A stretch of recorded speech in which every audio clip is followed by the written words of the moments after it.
What is up, guys? It's Jimbo here and welcome back to another build video. Today we're going to be talking about Arc Souls, as they just got a buff and I loved using them way back when, and I'm taking advantage of it now with the Getaway Artist. So we're going to jump into the build, talk about all of the good stuff, and then give you my final thoughts. So let's waste no more time and jump straight into the build. Before we begin on the overall build though, I do want to say that I will be making another build focused around Fallen Sunstar and Arc Souls, but this one is primarily focused on maximum uptime of Arc Souls and using the Getaway Artist, because Fallen Sunstar is very much a very top tier exotic. It's just going to be, I wanted to try out Getaway Artist because, you know, Arc Souls, it's a dedicated Arc Soul piece of gear. So yeah, let's jump into the subclass. Electrostatic Mind, defeating targets with arc abilities or defeating jolted or blinded targets creates an ionic trace. Collecting the ionic traces makes you amplified. It's going to be very good because we want to be amplified because of Arc Souls.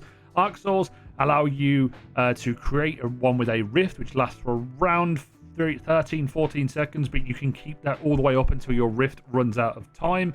So this will be however long this is up. And then on top of that, when you are amplified, your Arc Souls gain supercharged and increased rate of fire, which is fantastic. So we're going to be focused on here. First of all, Spark of Shock, which gives us jolt on our arc grenades. We're going to be using Pulse Grenade, Chain Lightning, which got a buff, and also the Healing Rift. Arc Souls also did get a buff up to 60 damage per shot, I believe. I'm not too sure how it works out in game, but yeah, it basically got a big buff, which I like. We also have Spark of Resistance. While you're surrounded by combatants, you are more resistant to incoming damage. This is just good general all-round usage on all of the subclasses. Spark of Magnitude. Your Lingering Arc, Pulse Grenades, and Storm have extended duration. I am tempted to swap this out potentially for something like a Spark of Irons, which would be defeating a jolted target, creates ionic trace, but it's entirely up to you. I just have it on there because I use Pulse Grenades, so they're up a bit longer. And then lastly, I have Spark of Amplitude. Rapidly defeating targets while you're amplified creates orbs of power, so we can get our Chaos Reach back, because that also had a buff as well. It had its cooldown reduced to 7 minutes 35 seconds, and obviously that's going to be affected by us in gameplay.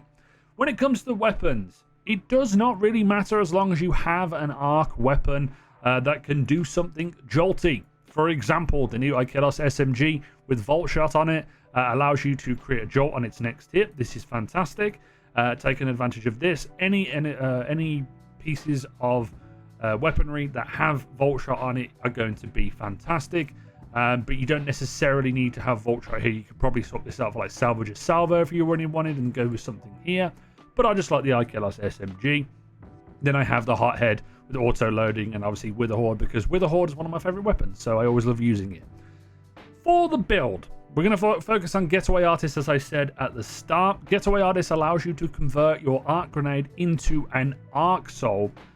Essentially, this means that you get 20 seconds of the uptime on this, and it can be refreshed by using your Rift, or if you get another grenade, you will be able to consume it again and refill the time back up to 20 seconds. So the main thing about this is being able to keep the uptime on your Getaway Artist or the Arc Souls that you're using. On our helmet, we are maxed out on our resilience here, but we do have Elemental Ordnance, Rocket Launcher Ammo Finder, and Harmonic Siphon with the Resilience mod. Obviously, I want the rockets back and stuff. You could go for Ashes to Assets if you really want to, but I prefer to just get some ammo this time so I can use my Hothead, but it's personal preference, really. Obviously, on my Getaway Artist, I have Impact Induction, causing damage with my melee attack, reduces grenade cooldown, which is going to be good. We also have Bountiful Wells, which means that 2 of the Elemental Ordnance will spawn whenever we throw a grenade out. We have 2 copies of Firepower and an Elemental Charge. Elemental Charge will proc, giving us the ability to pick up an Elemental Well, causing us to become charged with light, which means our next throw, or I believe it works on the consumption of your grenade, will give you a portion of your grenade back when you're using Firepower. And a lot of the time, if you can keep the uptime up on Getaway Artist and the Arc Soul, you can actually throw out your grenades to get ordnance to proc, and also to get your grenade back even quicker with Firepower too. But you could probably swap these out you really wanted to for something like high energy fire, and then maybe an extra ordnance mod or even a font of wisdom to be able to get your super back. But let's just talk about my overall thoughts on the build. Now, I know you might be thinking, okay, why isn't he using Fallen Sunstar? Because I really wanted to focus in on the infinite uptime of the Getaway Artist Arc Souls.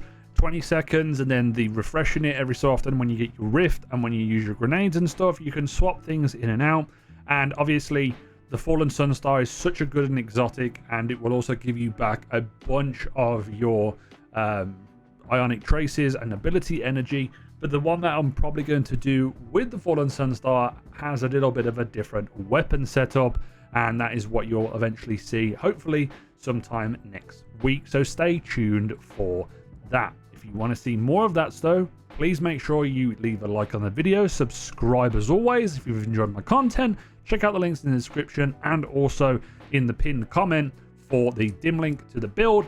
If it's not there or it's not working properly, I don't really know what I can do. Hopefully you can follow the stuff on screen and it will help you out there.